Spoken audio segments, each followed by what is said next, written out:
우리는 지난 한 주간 예수를 깊이 생각하라는 주제로 고난주간 특별 부흥회를 지냈습니다. 좋은 강사분들 통해서 예수님에 대해서 더 깊이 묵상할 수 있었던 시간이었는데요. 월요일에 김지찬 교수님께서 말씀하셨던 내용 중에 시간을 디자인한다라는 그런 표현이 있었습니다. 고난주간 내내 이 표현이요, 이 시간을 디자인한다라는 표현이 내내 제 마음에 좀 남아 있더라고요. 기본적으로 시간이라고 하는 건 한번 흘러가면 다시 돌아오지 않죠. 그래서 우리가 시간을 흐르는 강과 같다고도 그렇게 얘기하잖아요. 근데 우리가 똑같은 시간을 보내도요, 그 시간 안에 어떤 경험과 가치를 담느냐에 따라서 그 시간이 완전히 사람마다 또 달라지는 걸 우리가 경험하게 되죠. 그래서 시간을 디자인한다는 건요, 그렇게 흘러가는 시간 속에 의도와 의미를 담는다는 걸 말하는 거죠. 우리가 지금 고난주간 보낸 것도 그렇고요, 오늘 부활주일로 절기로 지내는 것도 그렇습니다. 여러분, 지난 한 주간 여러분들에게는 이 시간이 어떤 의미가 있었습니까? 우리는 매년 부활주일을 통해서 주님의 부활을 기념하고 또 그 의미를 되새기는 시간을 이렇게 갖잖아요. 이 고난주간과 부활주일을 통해서 우리를 위해 주님이 이루신 일들을 기억하는 거죠. 그리고 그 은혜에 감사를 고백하게 됩니다. 예수님께서는요, 우리가 지은 모든 죄를 짊어지고 십자가를 지셨습니다. 우리 주님의 십자가에서 벗어난 죄는 없다는 것 믿으십니까? 네, 우리가 이미 지은 과거의 죄부터 현재의 죄, 그리고 아직 짓지 않은 미래의 죄까지, 그리고 우리가 알고 지은 죄는 물론이고 우리가 미처 알지 못하고 지은 죄, 부지불식간에 지은 죄까지, 인식하지 못하고 있는 죄까지 예수님과 함께 십자가에 못 박혔다라는 걸 믿으시길 바랍니다. 그리고 거기에서 끝이 아니죠. 우리 주님 십자가에 못 박히셨을 뿐만 아니라 사흘 만에 부활하셨어요. 사흘 만에 부활하셨다는 걸 통해서 우리 죄의 문제가 완전히 해결됐다라는 걸 말씀하시고요. 그리고 지금도 살아 계셔서, 부활하신 이후에 지금도 살아 계셔서 우리를 위해 간구하시는 분이시고 사랑과 선함으로 우리를 다스리시는 분, 그분이 우리 주 예수 그리스도다라는 겁니다. 그래서 이 부활절은요, 바로 그 주님의 일하심으로 말미암아, 우리를 위하시는 주님의 일하심으로 말미암아 주님 앞에 그 감사의 고백을 올려드리고 그것들을 다시 한번 기억하는 시간이 바로 이 부활주일이라는 거죠. 우리가 이 부활주일이라는 걸 염두에 두고 오늘 본문을 좀 보기 원하는데요, 우리가 계속 사도행전 보고 있잖아요. 사도들이 전하는 이 복음의 핵심도 뭡니까? 결국은 십자가와 부활이죠. 그래서 이 십자가와 부활은요, 초대교회가 전하는 복음의 쌍두마차다라고 이렇게 이야기가 되거든요. 우리가 지난주까지 살펴본 대로 바울이 이제 바나바와 함께 전도 여행을 다니면서 복음을 계속 전하죠. 그리고 드디어 이제 첫 번째 전도 여행을 마쳤어요. 마치고 이제 안디옥 교회로 돌아가서 이제 선교 보고를 하는데요, 선교지에서 하나님이 함께 하심으로 벌어진 그 표적과 기사를 이야기하고요, 복음을 전할 때 이방인들이, 그 수많은 이방인들이 믿음으로 반응하는 것들을 이야기할 때 그 교회가 그 소식을 듣고 얼마나 기뻤겠냐고요. 그렇게 성공적으로 이 사역을 마무리하는 내용으로 사도행전 14장은 이제 마무리가 돼요. 그런데 오늘 본문 이제 1절을 보면요, 교회에 다시 어려움이 생기면서 오늘 이야기가 시작이 되는데요, 1절 보면요, 여기 이렇게 되어 있습니다. 어떤 사람들이 유대로부터 내려와서 형제들을 가르치는데 뭐라고 가르쳤다고요? 여기 빨간색 읽겠습니다. 너희가 모세의 법대로 할례를 받지 아니하면 능히 구원을 받지 못하리라 하니. 네. 선교지에서도, 여기 안디옥 교회에서도 바울이 가르친 건 오직 은혜로 구원받는다라는 이 복음이었죠. 그런데 유대에서 온 사람들이 여기에 대해서 시비를 거는 겁니다. 그것만 가지고 안 된다는 거예요. 모세의 법대로 할례를 받아야만 구원을 받을 수 있다는 거죠. 이어지는 2절에 보면 이것 때문에 바울 및 바나바와 그들 사이에 다툼과 변론이 일어났다, 이렇게 이야기를 하고 있는데요, 여기 이야기하는 다툼이라는 저 표현이요, 헬라어로 스타시스라는 단어인데요, 이게 그냥 이 다툼이라는 게 의견이 안 맞아서 티격태격했다 이런 의미가 아닙니다. 큰 소동이 일어나고 밀란이 일어났다라고 할 정도로 이게 엄청난 소동이 일어났다고 할 때 이 단어가 사용되거든요. 그 성경의 다른 데는 다 밀란이 일어났다 이런 표현이 쓸 때 여기 스타시스를 사용합니다. 그러니까 지금 1차 전도 여행이 성공적으로 마무리되고 평안했던 교회가 지금 이들로 인해서 발칵 뒤집혀진 거죠. 이 사람들이 교회의 가장 본질적인 문제를 건드리고 있잖아요. 구원의 문제요. 지금 그 구원이 모세의 법대로 은혜로만 안 되고 믿음으로만 안 되고 모세의 법대로 할례를 받아야만 구원받을 수 있다. 이렇게 얘기를 하고 있으니까요. 지금 잘못하다간 교회가 쪼개지게 생긴 겁니다. 그런데 여기에서 이제 안디옥 교회가 택한 방법은요. 그 자리에서 사생결단 내는 게 아니에요. 멱살잡이 하는 게 아닙니다. 2절 계속해서 보면 여기 뒤에 빨간색만 우리 읽겠습니다. 시작. 바울과 바나바와 및 그 중에 몇 사람을 예루살렘에 있는 사도와 장로들에게 보내기로 작정하니라. 아멘. 지금 여기에서 이 안디옥 교회에서 사생결단 내서 멱살잡이하고 끝내는 게 아니라 이 문제를 예루살렘 교회로 가져갑니다. 그곳에 있는 사도들, 주님의 제자들에게 이 문제를 맡기기로 한 거죠. 그래서 이들은 안디옥에서 예루살렘까지 이 문제를 이제 가지고 가요. 그 거리가 이 안디옥 교회에서 예루살렘까지의 거리가 한 480km 정도 되는데요. 그 사이에 보면 이제 베니게도 있고 그리고 사마리아도 있습니다. 그 교회 가는 길에 거기에 있는 교회들을 방문하면서 이 바울과 바나바는 또 이 1차 전도 여행 중에 있었던 일을 이제 선교 보고를 거기서도 하는 거죠. 이 이야기를 들었을 때 그 교회들이 어떻게 반응했는지가 3절에 나오는데요. 3절 뒷부분에 보면 그 일을 말할 때 형제들을 다 크게 어떻게 했다고요? 기쁘게 했다라고 얘기합니다. 그러니까 이방인들에게 복음이 전해지고 그들이 회심한 이야기는 이들 교회에 큰 기쁨이 된 거죠. 이제 그렇게 해서 이 여정을 통과해서 마침내 예루살렘에 이제 도착을 해요. 거기에서도 이제 영접을 받고 동일하게 선교 보고를 하는데요. 그런데 이 사마리아와 베니게에 있는 교회하고는 조금 다른 반응이 나타납니다. 5절에 보면 바리새파 중에 어떤 믿는 사람들이 일어나 말하되 뭐라고 말해요? 이방인에게 할례를 행하고 모세의 율법을 지키라 명하는 것이 마땅하다. 예. 그 감격적인 다른 교회들은 다 감격하고 있는데 그 이방인들의 회심에 대해서 기뻐하고 있는데 이 바리새파 중에 어떤 믿는 사람들은요. 아까 유대에서부터 왔다는 사람들이 안디옥 교회에서 한 이야기하고 똑같은 이야기, 앵무새처럼 그 이야기만 반복하고 있는 거죠. 못마땅한 겁니다. 그래서 모세 율법을 지키고 할례를 받아야 된다. 이 얘기만 하는 거죠.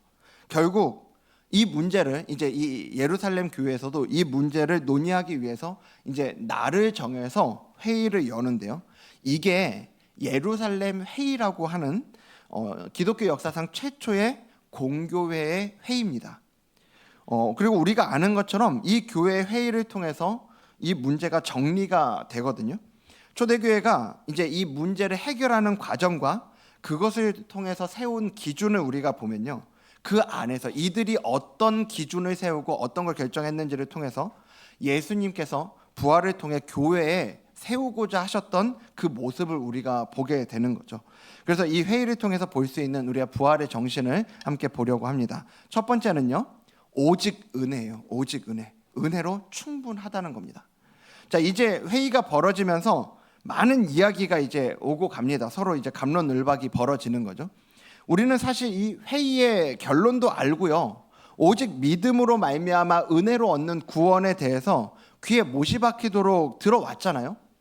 그래서 이런 일이 왜 필요한가? 지금 이게 회의할 일인가? 그냥 뭐 박으면 되지. 오직 은혜로 구원받는 거다 하면 되지. 뭐 이걸 회의까지 하고 있나? 이런 생각을 하실 수도 있어요.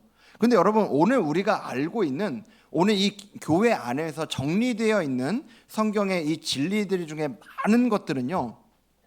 처음에 이 하나님의 말씀이 전해져 왔지만 이 진리들이 우리 가운데 이렇게 정리가 되어 오기까지 수많은 공격들이 있었습니다. 이단의 공격도 있었고 이런 교회 안에서 다른 견해들도 있었던 겁니다. 이런 것들이 교회 안에서의 이런 회의와 또 말씀을 통해서 다시 한번 정리되는 시간들을 통해서 오늘 우리가 잘 알고 있는 이런 진리들을 우리가 잘 배우게 되는 거죠.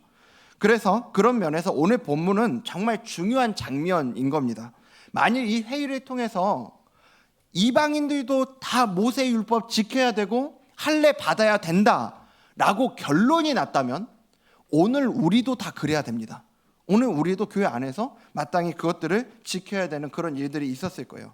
하지만 이 회의를 통해서 교회의 주인 되신 성령님께서 복음과 부활의 정신에 입각한 결론이 나게 하시는 거죠. 이 많은 이야기가 오가는 중에 베드로가 일어나서 이제 이야기를 시작하는데요. 7절부터 9절을 제가 읽어드릴 텐데 이 베드로의 이야기 가운데 주어가 누구인지를 염두에 두면서 잘 한번 들어보십시오. 형제들아, 너희도 알거니와 하나님이 이방인들로 내 입에서 복음의 말씀을 들어 믿게 하시려고 오래전부터 너희 가운데서 나를 택하시고 또 마음을 아시는 하나님이 우리에게와 같이 그들에게도 성령을 주어 증언하시고 믿음으로 그들의 마음을 깨끗이 하사 그들이나 우리나 차별하지 아니하셨느니라 라고 베드로가 말합니다. 여러분, 여기 주어가 누굽니까? 베드로입니까? 하나님입니까? 하나님이죠. 하나님. 이전에 베드로는 이방인이었던 고넬료의 집에서 복음을 전하고 하나님께서 그들 가운데 성령을 주시는 일을 경험했잖아요. 그러면서 여기 9절에 다시 보면요, 믿음으로 그들의 마음을 깨끗이 하사라고 얘기합니다. 여기에서 이 깨끗이 하사라고 하는 건 이스라엘 사람들이면 누구나 다 알아듣는 얘기예요. 이건 그냥 깨끗해졌다라는 얘기가 아니라 구약 율법에서 이야기하는 정결케 됐다라는 얘기가 바로 이 이야기입니다. 구약에서는 성전으로, 그러니까 하나님 앞에 나아가기 위해서는 반드시 이 정결케 하는 이 규례가 필요했고 그것을 지켜서 여러 가지 율법 조항들을 지키는 가운데 정결케 하고 하나님 앞에 나아가는 일들이 있었단 말이에요. 그러니까 이 유대인들에게는 하나님 앞에 나아가기 위해서는 정결케 되는 일이 너무너무 중요했습니다. 그런데 구약의 이스라엘 백성들이 이 율법을 지키고 율법을 통해서 그것들을 이제 얻었다라고 한다면 여기 베드로는 이야기하는 거예요. 하나님께서 저 이방인들을 율법이 아니라 믿음으로 그들의 마음을 정결케 하셨다. 그러니까 율법의 방법이 아닌 믿음으로 저들이 성전에 들어올 자격, 하나님 앞에 나아갈 자격을 주셨다는 거예요. 누가요? 하나님이 그렇게 하셨다라고 얘기를 하는 겁니다. 그러면서 10절에서 그런데 지금 너희가 어찌하여 하나님을 시험하여 우리 조상과 우리도 능히 매지 못하던 멍에를 제자들의 목에 두려느냐라고 얘기하는데요. 무슨 말입니까? 왜 우리도 감당하지 못했던 율법의 짐을 저들에게 지어주냐는 거예요. 지금 베드로가 굉장히 중요한 얘기를 하는 건데요. 복음과 율법, 종교와 기독교를 구분하기 위한 중요한 포인트가 여기에 있어요. 율법과 종교는 자꾸 짐과 부담과 멍에를 씌워버립니다. 그건 사람을 괴롭게 하는 일이거든요. 그래서 19절에 야고보가 이렇게 얘기하거든요. 그러므로 내 의견에는 이방인 중에서 하나님께로 돌아오는 자들을 뭐 하지 말고? 괴롭게 하지 말고 자꾸 율법의 짐과 멍에를 지게 만들어서 괴롭게 만들지 말자는 거예요. 종교가 던지는, 율법이 던지는 메시지는 분명합니다. 네가 이 정도는 해야 된다는 거예요. 네가 이 정도는 해서 너 자신을 증명하고 인정받으라는 얘기입니다. 이건 해도 괴로움 뿐이죠. 그래서 이런 종교 생활은요, 두 가지 괴로움을 주거든요. 그것들을 수행해내지 못했을 때는 내가 저만큼 미치지 못한다라는 죄책감과 열등감을 우리에게 주고요. 그리고 내가 안간힘을 써서 나름의 기준대로 해냈을 때는 그렇게 발버둥을 쳐서 해낸 나의 애씀이 나의 의로움이 됩니다. 자기 공로가 되고 자기 의가 되어서요, 우리를 교만하게 만들고 다른 이들을 그 잣대로 판단하게 만드는 거죠. 그래서 이건 서로에게 괴로움이 됩니다. 하지만 복음 안에 있는 부활의 정신은 그렇게 이야기하지 않아요. 11절 보면요, 그러나 우리는, 여기 빨간색 같이 읽겠습니다. 그들이 우리와 동일하게 주 예수의 은혜로 구원받는 줄을 믿노라. 베드로는 저 이방인들이나 우리나 구원받는 이유는 다른 거 없다, 오직 은혜뿐이 없다라고 얘기하는 거예요. 은혜면 충분하다. 우리가 하나님께 인정받고 받아들여지는 근거는 내가 얼마만큼 하나님께 인정받기 위해 애썼느냐에 있지 않다고요. 그러면서 나나 너나 그들이나 할 것 없이 이 출발점은 동일하다는 겁니다. 우리의 출발점이 어디 있습니까? 낙제점이에요. 낙제점. F라고요. 하지만 우리가 뭔가 C등급이나 B등급을 받아서가 아니라 우리 모두 F지만 주님이 우리를 위해 죽으시고 부활하심으로 우리 모두를 받아주셨다는 겁니다. 우리 주님의 공로에 힘입어서 우리가 주님께 받아들여질 수 있다라는 거죠. 여러분, 이게 바로 예수님께서 부활을 통해 우리에게 베푸신 은혜라는 걸 기억하시길 바랍니다. 우리의 출발점이 모두 부족함, 연약함, 실패임에도 불구하고요, 주님은 우리 모두를 동일하게 품으시고 동일한 은혜로 초대하셨다라는 사실이요. 이것이 부활이 우리에게 주는 자유이자 기쁨인 거죠. 그래서 오늘 이 부활의 은혜 앞에서 우리가 할 수 있는 일은요, 이 부활의 은혜 앞에 우리가 할 수 있는 일은요, 무엇을 더 이루거나 더 노력해서 자격을 갖추는 게 아니고요, 이미 우리에게 주신 이 은혜를 붙잡고 그 은혜를 가지고 서로를 바라보고 품어주는 거죠. 교회 공동체 안에서도요, 우리가 서로를 대할 때 혹시 그래도 저 사람 이 정도는 해야지, 저 정도는 지켜야지, 이런 각자의 기준이 있지는 않습니까? 내가 받은 은혜의 넉넉함을 잊어버리고 다른 이들에게 이 율법의 잣대를 들이대고 있지는 않냐는 거죠. 부활의 주님은 우리 모두를 동일하게 품으셨습니다.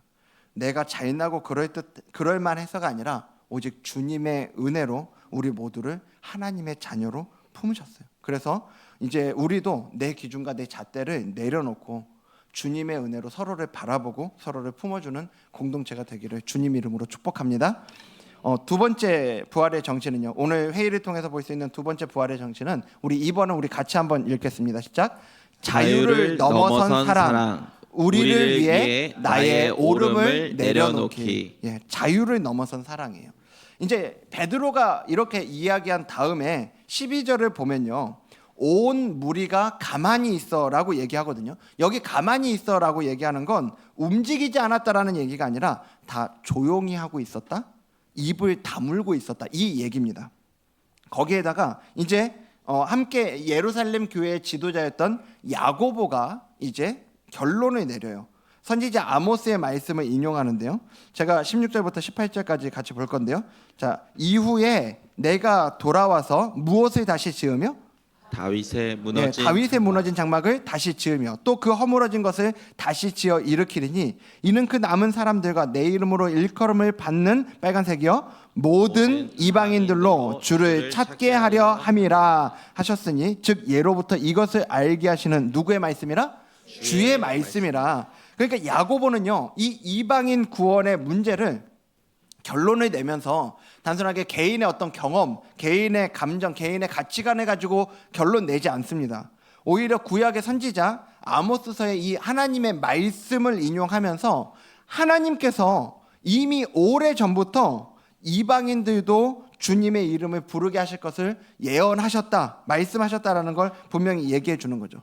그러니까 지금 이방인들이 복음을 듣고 주님께 돌아오는 일이 갑작스럽게 일어난 새로운 일이 아니라서 하나님께서 이미 오래전에 말씀하셨던 그 약속의 성취다라는 걸 이 말씀을 통해서 정리를 하고 있는 거죠. 그런데요, 딱 여기까지만 하면, 야고보가 여기까지 하고 그냥 결론 내고 이제 회의 끝났으면 저희도 이해하는데 별로 어려움이 없을 것 같습니다. 근데 야고보가 이 다음에 덧붙이는 말이 오히려 우리가 좀 이해하기 어렵게 만드는 부분이 있더라고요. 20절 말씀 보면요, 여긴 전체 읽겠습니다. 시작. 다만 우상의 더러운 것과 음행과 목매어 죽인 것과 피를 멀리하라고 편지하는 것이 옳으니. 여기 갑자기 지금까지 내 율법이 아니라 은혜면 충분하다, 오직 은혜로 충분하다, 그거면 구원받을 수 있다 얘기 다 해놓고 갑자기 다만 하면서 우상의 더러운 것과 음행과 목매어 죽인 것과 피를 멀리하라, 이렇게 얘기를 하고 있어요. 아니 그냥 은혜로 끝내면 되지, 이건 무슨 말인가 싶은 거죠. 지금 이게, 야, 우리가 은혜로 구원받는 건 맞는데 그래도 최소한 이 정도는 지켜야 되지 않겠냐? 이런 얘기일까요? 이런 얘기하고 있는 겁니까? 이건 지금 그런 얘기가 아니죠. 그러면 지금 이게 말이 앞뒤가 안 맞는 거 아닙니까? 그러면 오히려 만약에 그런 식이었다고 그러면 아까 유대에서 온 사람들, 이 바리새인들이 이야기하는 것처럼 그냥 할례로 그걸 규정 짓는 게 오히려 적절했을 거예요. 근데 지금 이거는 그거는 아니라고 해놓고 갑자기 여기는 또 지키라고 한단 말이에요. 이거 여기 나온 근데 네 가지를 우리가 좀 보면 이게 뭐에 대한 얘기냐 하면요. 자, 우상의 더러운 건 뭐냐면요. 우상 숭배를 이 당시 한다고 하면 반드시 따라오는 게 있어요. 뭐냐면 그 우상에게 바쳐진 제물이에요. 제물. 음식 얘기죠. 음식. 그러니까 여기 우상의 더러운 것은 그들이 먹는 음식에 대한 이야기고요. 그리고 음행은 아시는 것처럼 혼인 관계를 벗어난 모든 성적인 행위들을 다 이야기합니다. 그런 것들이 이제 이 당시에 이교도들에게는 큰 문제가 아니에요. 우리가 이야기하는 이 음행에 대한 게. 왜냐하면 우상 숭배의 제사의 그런 성적인 행위들이 아주 자연스럽게 포함이 되니까요. 거기다 여기 세 번째 있는 목매어 죽였다라고 하는 건 짐승을 잡는 방식을 얘기하는 겁니다. 유대인들은 율법에 근거해서 짐승을 잡을 때, 고기를 먹을 때 피를 싹 빼고, 피째 먹지 말라고 율법에서 말씀하고 있기 때문에 피를 전부 빼고 그 다음에 이제 고기를 먹는데, 여기 이교도들은 그냥 그런 게 아무 상관이 없는 거예요. 피째 먹어도 아무런 거리낌이 없는 겁니다. 그래서 그냥 목매에 달아서 짐승을 죽이고 그리고 고기를 먹는 일들이 아주 흔했거든요. 그러니까 여기 마지막에 나온 피도 마찬가지인 거죠. 그러니까 지금 야고보는요, 이런 것들을 멀리하라고 이렇게 얘기하고 있는데 여러분 잘 보셔야 됩니다. 이게 지금 이런 것들을 금지한다가 아니에요. 법이 아니라는 얘기입니다. 이것들은 지금 명령이 아니고 그러니까 권면이에요. 권면. 21절을 보면, 이어지는 21절을 보면 이제 이 이야기를 이렇게 하고 있는 이유를 얘기해 주는데요. 21절에 이는 하면서 얘기하고 있죠. 여기도 전체 읽겠습니다. 시작. 예로부터 각 성에서 모세를 전하는 자가 있어 안식일마다 회당에서 그 글을 읽음이라 하더라. 아멘. 여기 그러니까 무슨 얘기냐면 우리가 그 바울의 전도 여행에서도 봤는데 곳곳에 유대인들이 흩어져 있잖아요. 이 이방인들이 살아가고 있는 지역에 유대인들도 살고 있단 말이에요. 이 위에서 이야기한 것들이 결국은 뭐냐면 유대인들에게 있어서 삶에 깊게 배어 있는 어떤 신앙 양심의 문제들을 건드리는 것들입니다. 이게 이방인들에게는 전혀 거리낌이 없는 것들이에요. 우상의 이 제물을 먹는 거라든지 어떤 음행의 문제라든지 그리고 피째 먹는 이런 것들이 그들에게는 문제가 없는데 하지만 유대인들에게는 기겁을 할 일인 거죠. 우리가 똑같이 신앙생활 하면서도요, 그 신앙을 지키는 모습들 가운데 똑같이 은혜로 구원받지만 각자가 중요하게 이 신앙 안에서도 중요하게 여기는 지점들이 있잖아요. 예, 그거에 따라서 교단과 교파들도 또 이렇게 달라지는 지점들이 있습니다. 자, 이런 것들은 이방인인 너네가 유대인들을 좀 배려해주면 좋겠다, 이 얘기를 하고 있는 겁니다. 그러니까 지금 이방인들이 아무렇지도 않게 행동하는 것들에 대해서 율법을 중요하게 여기는 유대인 신자들이 혐오감을 가지고 있는 그들의 혐오감을 자극하는 이 관습을 좀 자제하도록 해서 서로 마찰 없이 이방인 신자들과 유대인 신자들이 서로 마찰 없이 지낼 수 있는 길을 제시하고 있는 거죠. 그리고 나중에 후에 바울은요, 고린도 교회에 보내는 편지에서 이 비슷한 예를 얘기하고 있는데요. 고린도전서 10장 23절 말씀 보면요. 자, 여기 보면 모든 것이 가하나 모든 것이 뭐한 건 아니라고요? 유익한 것은 아니래요. 그리고 모든 것이 또 가한데 모든 것이 뭐는 아니래요? 덕을 세우는 건 아니래요. 여러분, 이 말이 굉장히 애매한 말 아닙니까? 예. 모든 것이 가하다, 모든 게 괜찮대요. 근데 그러면서도 모든 것이 다 유익한 건 아니고 덕을 세우는 것도 아니래요. 여러분, 이거는 지금 해도 된다는 말입니까? 하면 안 된다는 말입니까? 예. 이 애매한 말이죠. 예. 탕수육 먹을 때 찍먹이 맞습니까? 부먹이 맞습니까? 예. 예. 여기에서 이제 또 두 개로 이렇게 나눠지는 거죠. 아니, 우리가 신앙생활 하면서도요, 이런 애매한 것들이 있어요. 아니, 분명히 구원에 직결되는 본질적인 문제들이 있습니다. 그거는 고민할 여지, 타협할 여지가 없어요. 아까 전에 오직 은혜로 구원받는다, 믿음으로 말미암아 오직 은혜로 구원받는다, 이거는 타협할 여지가 없는 겁니다. 그런데 그렇지 않은 것들도 있다고요. 해도 될 것도 같은데 또 하면 안 될 것도 같고, 이거는 해야 되나 말아야 되나, 이제 이런 고민이 드는 것들이 있어요. 그럼 이런 거를 어떻게 해야 되냐? 바울은 여기에서 이 야고보가 전해준 이 말과 동일한 기준을 제시하고 있습니다. 고린도서 10장 24절 이어지는 말씀인데요. 자, 여기 전체 읽겠습니다. 시작. 누구든지 자기의 유익을 구하지 말고 남의 유익을 구하라. 아멘. 기준이 뭡니까? 남의 유익이에요. 남의 유익. 우리가 부활로 부활을 얻은 자들이라고 한다면 우리가 뭘 기준으로 이런 애매한 것들을 바라보고 선택하고 결정할 거냐? 바로 남의 유익이라는 겁니다. 이게 예루살렘 회의를 통해서 보게 되는 오늘 부활의 두 번째 정신이죠. 자유를 넘어서는 사랑이요. 우리를 위해서 나의 옳음을 내려놓는 겁니다. 나한테는 옳아요. 나한테는 괜찮은 거예요. 하지만 우리로 봤을 때 그것들을 내려놓을 수 있는가라는 거죠. 여러분, 만약에 우리 주님도 주님에게 있어서도 자유만 있었다면, 권리만을 중요하게 여기셨다면 십자가도 없었고 부활도 없었습니다. 우리 주님은 우리를 중요하게 여기셨기 때문에, 우리의 유익을 구하셨기 때문에 십자가를 지셨고 부활의 자리로 나아가신 거죠. 여기 야고보가 안디옥 교회의 이 네 가지를 멀리하도록 한 건요, 말씀드린 것처럼 율법이 아니에요. 어떤 룰이 아닙니다. 규칙이 아니에요. 이건 부활 공동체가 서로를 품기 위해서 실천해야 하는 사랑의 모습이었던 거죠. 주님의 부활로 생명을 얻은 이들이 살아가는 삶은요, 내 이익과 내 옳음을 내려놓는 데에서 시작된다는 걸 기억하시길 바랍니다. 오늘 말씀 정리하겠습니다. 오늘 15장에서 벌어지는 해프닝은요, 초대교회가 구원은 오직 예수 그리스도의 은혜로 주어진다라는 이 복음의 본질을 어떻게 지키고 또 그 진리를 공동체에 어떻게 적용시켰는지를 우리에게 보여주고 있는데요, 베드로와 사도들은 우리나 그들이나 동일하게 주 예수의 은혜로만 구원받는다라고 고백하죠. 그런데 이 회의의 결론은 여기서 멈추지 않습니다. 야고보가요, 이방인 신자들에게 이 율법의 짐을 지우지 않으면서도요, 유대인 신자들과 공동체적인 조화를 위해서 이 네 가지를 멀리하도록 권면하는 거죠. 구원의 조건으로서가 아니라 서로의 유익을 위해서 내 기준과 권리를 내려놓는 사랑의 실천으로요. 오직 은혜로, 부활의 은혜를 받은 자들이 어떤 태도를 가지고 살아갈 거냐를 얘기해주고 있는 거죠. 내 옳음, 내 기준만 주장하기보다 공동체의 덕과 평화를 위한 한 걸음 양보하는 사랑을 선택하는 거예요.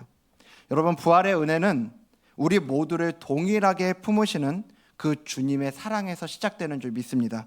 내가 자격이 있어서가 아니고요, 오직 예수님의 십자가와 부활의 은혜로 우리는 구원받는다고요. 그래서 이 은혜 안에서 우리는 이제 내 기준과 옳음을 내려놓고 서로를 품는 사랑의 공동체로 부름 받았다는 걸 믿으시길 바랍니다. 이번 한 주간 그래서 우리가 살아가면서요, 혹시 내가 내려놓지 못한 내 고집, 내 기준이 무엇인지 돌아볼 수 있기를 원합니다. 우리의 가정에서요, 또 교회에서, 직장에서 우리 한 번쯤 또 살아가다 보면 어떤 다툼이 있을 때, 어떤 갈등이 있을 때 내가 옳다에서 출발하는 그 주장하고 싶은 순간이 찾아올 겁니다. 여러분, 그때 우리가 이 부활의 은혜를 경험한 자로서 다시 한번 멈추고 상대방 입장과 상대방의 유익을 한 번 더 생각함으로 우리가 이 부활의 은혜를 살아가는 저와 여러분 되기를 주님 이름으로 축복합니다. 오늘 말씀 기억하면서 또 우리가 함께 이 시간에 헌금하며 나아가기 원하는데요, 제가 먼저 기도하도록 하겠습니다. 살아계신 하나님, 부활의 아침에 우리를 은혜의 자리로 불러주심에 감사를 드립니다. 오늘 우리가 주님 앞에 올려드리는 이 헌금이 오직 주 예수 그리스도의 은혜로 구원받은 자로서 드리는 감사의 고백이 되게 하여 주시옵소서. 우리가 구원받은 것이 우리의 행위나 자격이 아니라 오직 주님의 십자가와 부활, 그 크신 은혜 때문임을 믿습니다. 부활의 공동체로서 내 기준과 오름을 내려놓고 서로를 세우고 품기를 원하시는 주님의 사랑을 마음에 새기는 우리 모두가 되게 하여 주시옵소서. 또한 오늘 드리는 이 헌금이 나의 유익을 넘어서 공동체와 이웃을 위한 사랑의 실천이 될 수 있도록 역사하여 주시옵소서. 우리를 위해 죽으시고 부활하신 예수 그리스도의 이름으로 기도드립니다. 아멘. 이 시간 함께 우리 찬양하면서 우리 준비하신 예물 하나님께 올려드리도록 하겠습니다. 주 예수 내 산소망 함께 찬양하겠습니다. 닿을 수 없고 닿을 수 없고 오를 수 없네. 오를 수 없네. 사망의 권세에 사망의 권세 노인으리 절망 가운데 하늘을 바라보며 하늘을 보며 주의 이름 나 부를 때 어둠을 뚫고 주님의 내 영혼을 사랑 내 영혼을 비추시네. 우리 주님은 모든 걸 이미 이루셨습니다. 모든 걸 이미 이루신 주님. 그래서 우린 이렇게 선포합니다. 주 예수 내 산소망 위대한 자비 영원 못하며 한없는 은혜 표현 못해 내 죄와 수치 그것을 지기 위하여 우리 주님 이 땅 위에 오셨습니다.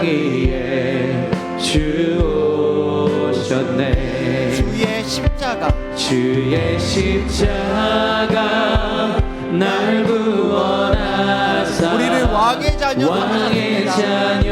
삼으셨네. 우리 주님께 이렇게 고백할까요? 나는 영원히 주님의 소유 주 예수 내 산소망 할렐루야 할렐루야 주의 이름 찬양해 할렐루야 내게 자유 주셨네. 죄의 저주 끊으신 구원의 주 그 이름 주 예수 내 산소 할렐루야 할렐루야 주의 이름 찬양해 할렐루야 내게 자유 주셨네. 죄의 저주 끊으신 구원의 주 그 이름 주 예수 내 산소망. 언약의 말씀 우리 다 함께 자리에서 일어나서 찬양할까요? 이루어진 아침 우리 주님의 호흡 시작됐습니다. 주님의 호흡 시작됐네. 죽음이 기신 유다의 사자 죽음이 기신 유다의 사자 우리의 주님 부활하셨습니다. 우리의 주 부활하셨네. 예수 주 승리하셨네. 예수 주 승리하셨네. 예수 주 승리하셨네. 예수 주 승리하셨네. 예수 주 승리하셨네. 할렐루야 할렐루야 주의 이름 찬양해 할렐루야 내게 자유 주셨네. 죄의 저주 끊으신 구원의 주 그 이름 주 예수 내 산소망. 할렐루야 할렐루야 주의 이름 찬양해 할렐루야 내게 자유 주셨네. 죄의 저주 끊으신 구원의 주 그 이름 주 예수